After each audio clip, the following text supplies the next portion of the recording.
Middle east में महायुद्ध का छठा दिन है। अमेरिका और इजराइल ईरान को मिटाने पर तुले हैं। ईरान भी भयंकर पलटवार कर रहा है। हर तरफ मिसाइल और ड्रोन अटैक के साथ सायरन की आवाज सुनाई दे रही है। इस बीच विदेश मंत्री एस जयशंकर ने ईरानी विदेश मंत्री अब्बास अरागची से फोन पर बात की। वर्तमान हालात को लेकर दोनों के बीच चर्चा हुई। एस जयशंकर ने ओमान के विदेश मंत्री से भी बात की है। मिडिल ईस्ट में चल रहे युद्ध पर प्रधानमंत्री मोदी ने बड़ा बयान दिया है। दिल्ली में फिनलैंड के राष्ट्रपति के साथ प्रतिनिधिमंडल स्तर की वार्ता के बाद पीएम मोदी ने कहा कि विश्व आज अस्थिरता के दौर से गुजर रहा है। यूक्रेन से लेकर पश्चिमी एशिया तक संघर्ष की स्थिति बनी हुई है। प्रधानमंत्री मोदी ने कहा कि सिर्फ सैन्य संघर्ष से कोई समाधान नहीं होगा। डिप्लोमेसी और बातचीत के जरिए ही समस्या का हल हो सकता है।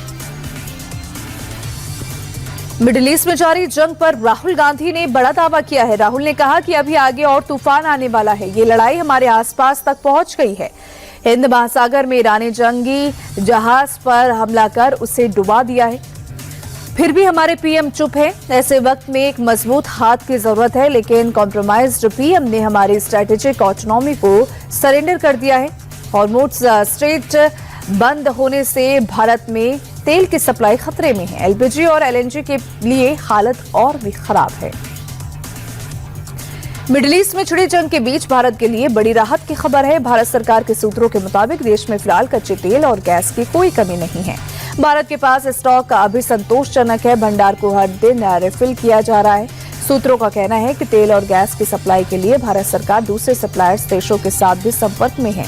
ऑस्ट्रेलिया और कनाडा ने भारत को तेल बेचने की पेशकश की है।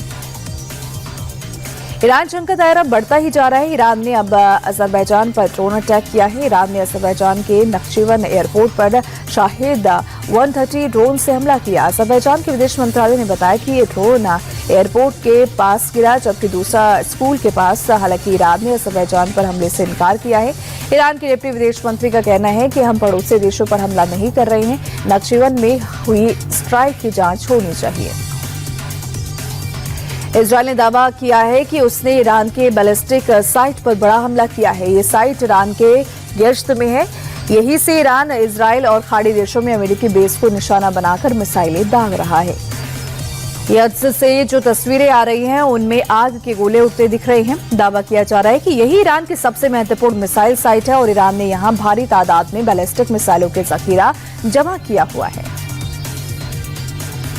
हिंद महासागर में ईरान के वॉरशिप पर अमेरिकी हमले पर विदेश मंत्री अब्बास अरागची ने यूएस को कड़ी चेतावनी दी है। अरागची ने कहा कि अमेरिका इजरायल ने हमारी वॉरशिप को डुबोकर गलती कर दी है। अमेरिका ने जो कदम उठाया उसका अंजाम उसे आगे चलकर जरूर भुगतना पड़ेगा। जिस जहाज पर अमेरिका ने हमला किया वो भारत का मेहमान था। जहाज पर करीब 130 लोग सवार थे। ईरान ने फिलिस्तीन के ऊपर से इजरायल पर मिसाइलें दागी हैं। फिलिस्तीन में इजरायल के कब्जे वाले इलाके को निशाना बनाया है। ईरान के हमले का वीडियो भी सामने आया, जिसमें ईरानी मिसाइलें इजरायल की ओर जाती दिख रही हैं। ईरान ने इजरायल पर जो बैलिस्टिक मिसाइलें दागी हैं वो फिलिस्तीन के ऊपर से गुजरते हुए तेल अवीव पर हमला कर रही हैं।